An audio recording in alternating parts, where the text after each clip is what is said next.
저는 2018년부터 이제 베이스캠프에 재직을 하면서 은평구에 이제 여러 학교의 내신을 경험해 본 적이 있는 영어 강사 이진이라고 하고요.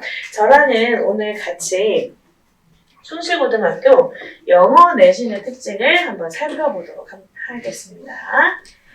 자, 제가 학교마다 별명 붙여주는 거 굉장히 좋아해요. 그래서 우리 숭실은 갓숭실입니다. 갓숭실. 아이들이 이제 갓이라고 하는 말을 굉장히 좋은 긍정적인 의미로 많이 사용을 하더라고요. 자, 그래서 갓숭실 1학년의 시험 시간은 뭐 비슷할 거고요. 시험 범위는 교과서 2개과 그 다음에 부교재, 올림푸스 영어 독해 기본 2, 워드마스터, 3월 모의고사로 은평구에 있는 다른 학교보다 상당히 시험 범위가 많다라고 보시면 돼요. 자, 우리가 흔히 야, 이거 진짜 어려워 라고 이야기하는 그런 다른 타 학교 있잖아요. 뭐 대성고등학교나 뭐 이런 학교 보면은 뭐 많아봤자 지문이 45개예요.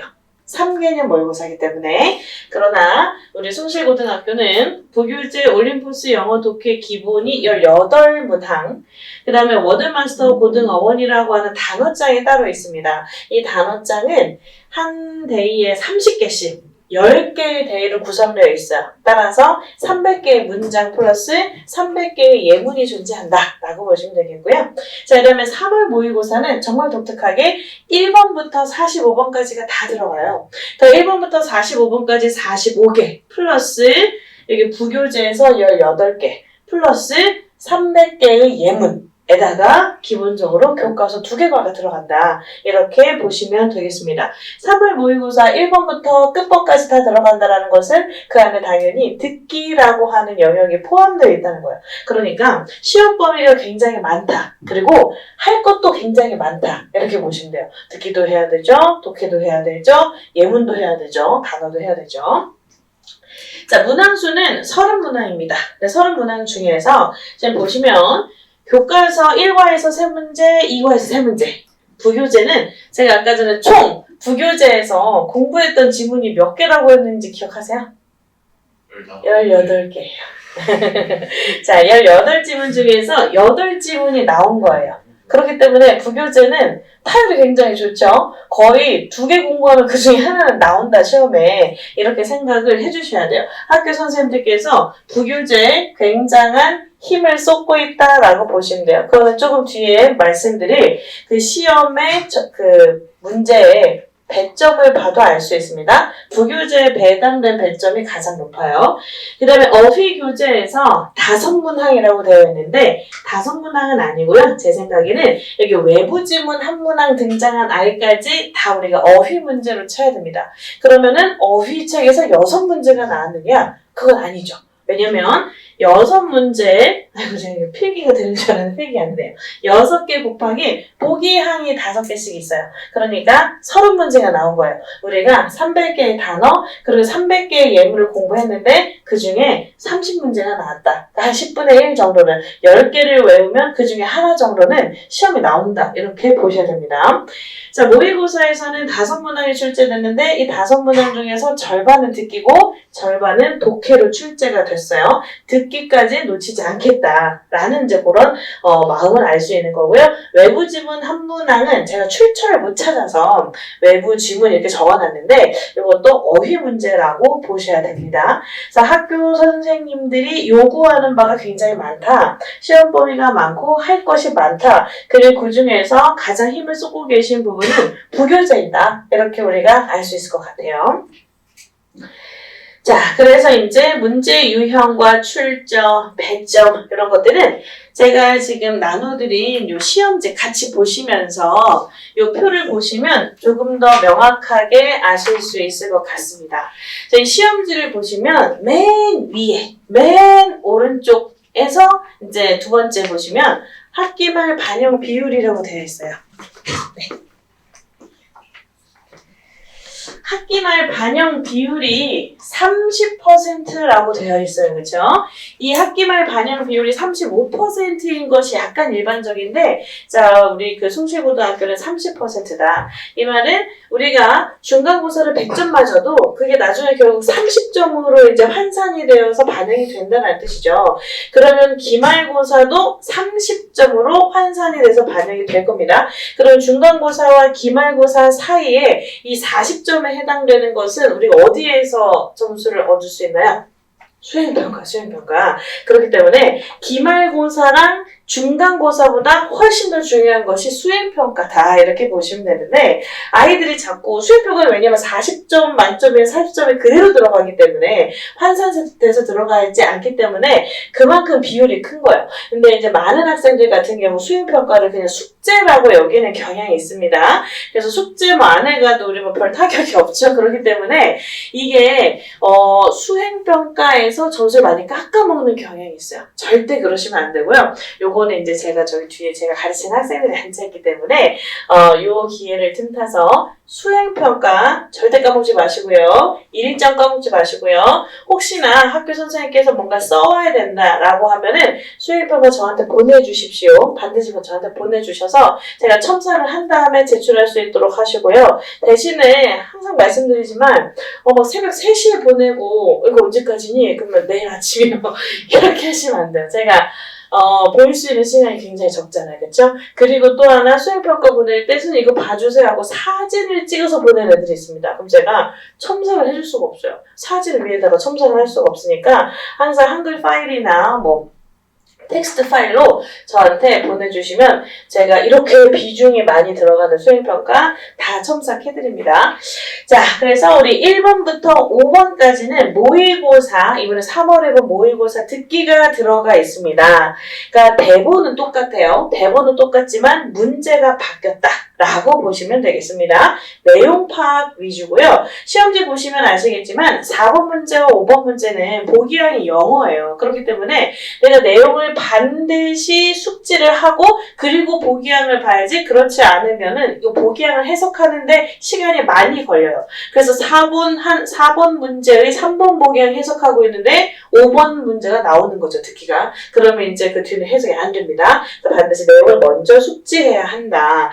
저희 같이 공부하는 친구들에게 제가 나눠드렸어요. 듣기랑 그 다음에 그 듣기 해석본까지 같이 있는 자료를 나눠드렸습니다. 그거 한 2번 혹은 3번 정도 읽어보시면 이거 어렵지 않게 풀 수 있을 거라고 생각이 되고요. 자, 그 다음에 6번 문제부터는 교과서 문제야. 그래서 6, 7, 8, 그 다음에 여기 90, 11번까지 3개씩 교과서 1과 교과서 2과 이렇게 나와 있습니다. 그래서 교과서에 배정되는 요 점수를 보면 3점 초반대예요.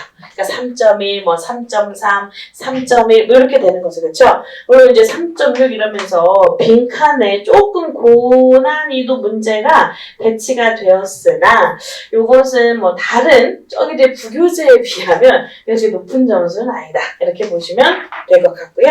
자, 그 다음에 우리 12번부터는 부교재에 해당되는 문제들인데 보시면 배점이 달라졌어요. 그렇죠? 부교재는 3.7점부터 시작해요. 3.7, 3.8 이렇게 조금 높은 점수의 문제들이 부교재에 배정이 되어 있다라고 보시면 되겠습니다.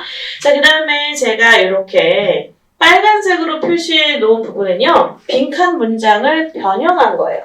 그래서 원래 우리가 배운 것과 다른 영어 단어가 써있는 아이를 정답으로 골라야 되는 그런 문제였습니다. 그러나 이것도 그 전체 주제에서 벗어나는 내용이 아니었기 때문에 막 굉장히 어려운 문제는 아니었어요. 그러나 이제 3.8점으로 100점이 배정되어 있다라는 것을 봐주시면 될 것 같아요. 그 다음에 19번 마찬가지입니다. 빈칸 문장을 얘는 심지어 바꾸지 않았어요. 근데 가장 높은 4점이 배점되어 있습니다. 왜냐면 이 지문 자체가 조금 어려웠어요. 아이들이 해석하는 데 있어서 그러니까 내용 파악하는 것 자체가 조금 어려운 그런 지문이었습니다. 그래서 빈칸 문장을 바꾸진 않았지만 이거는 애들이 조금 내용 파악하는 데 힘들었겠지 하고 4점을 배점해 주신 거예요. 그래서 여기까지가 이제 부교재에 해당되는 내용이고요. 자, 그 다음에 20번부터는요, 이렇게 어휘 추론 문제가 등장합니다. 우리 숭실고등학교 아이들이 학습하고 있는 어휘책이 워드마스터 고등어원편이에요. 고등어원편. 그렇기 때문에 어원별로 정리가 되어 있습니다. 그래서 학교 선생님께서 철자를 혼동할 수 있는 그러한 어휘 문제로 출제를 해주셨어요. 그러니까 20번 같은 경우에는 IN으로 시작하는 보기함이 5개. 그렇죠? 그 다음에 21번 같은 경우는 this로 시작하는 거. 이렇게 5개씩 배열을 해놓으신 거예요. 그러나 보기함이 들어있는 그 5개의 단어는 이 워드마스터 책에 다 있던 단어다. 그래서 우리가 이 어휘를 꼼꼼하게 공부를 해야 이런 철자 혼동 어휘를 헷갈리지 않고 맞출 수 있다. 이렇게 보시면 될 것 같고요. 자, 그 다음에 제가 이렇게 23번에 외부 지문이라고 해놨어요. 여기에 철자 혼동 어휘, 그러니까 아웃으로 시작하는 아이를 갖다가 이제 보기양이 5개를 배열을 해놓으셨는데, 이 보기양에 들어있는 아웃으로 시작하는 5개의 단어 역시나 모두 우리 어휘책에 들어있었던 거거든요. 근데 제가 이 아이의 출처를 찾을 수가 없었어요. 그래서 저의 합리적인 의심은 뭐냐면, 학교 선생님께서 이 아웃으로 시작하는 5개의 어휘를 제 GPT한테 입력시킨 게 아닐까. GPT한테 입력을 한 다음에 야, 이 5개가 적절하게 들어가는 글을 써줘. 이러면 써주거든요. 네, 그래서 이런 식으로 이제 문제를 출제하셨을 수도 있습니다. 그러나 어찌 됐든 이게 뭐 우리가 생전 처음 보는 지문이든 아니든 그 보기양에 있는 단어는 우리가 자, 여기를 봐주세요. 자, 제가 이제 선생님이다 보니까 이게 딴짓하는 걸 좀 못 봅니다. 자, 그래서 우리의 어휘책에 나와 있었던 언어들이기 때문에 뭐 그렇게 어렵지는 않았다라고 저는 생각이 되고요. 자, 그 다음에 이제 26번부터는 3월 모의고사예요. 봤더니만 점수가 확 줄었죠. 100점이 확 줄었습니다. 자, 2점대의 문제들이 나오기 시작합니다. 왜냐면 3월 모의고사는 학교에서 선생님들께서 수업을 해주지 않으셨어요. 그래서 이건 그냥 뭐 EBS라던가 뭐 이런데 워낙에 해설 강의가 잘 되어 있으니까 너네들이 알아서 공부해. 근데 학교에서 선생님이 가르쳐주지 않은 내용에 대해서는 문제를 어렵게 출제를 할 수가 없고요. 그 다음에 이제 27번 보면 빈칸 문장을 변형해 놓으셨거든요. 빈칸 문장에 변형되어 있으면 원래 어려운 문제이기 때문에 100점이 높아야 돼요. 그러나 2점대입니다. 그러니까 학교에서 가르치지 않은 내용에 대해서는 굉장히 어렵게 점수를 많이 배정하지 않겠다. 약간 이런 것들을 우리가 엿볼 수 있다. 이렇게 보시면 되겠어요. 자, 그래서 숭실고등학교 1학년 영어 시험 특징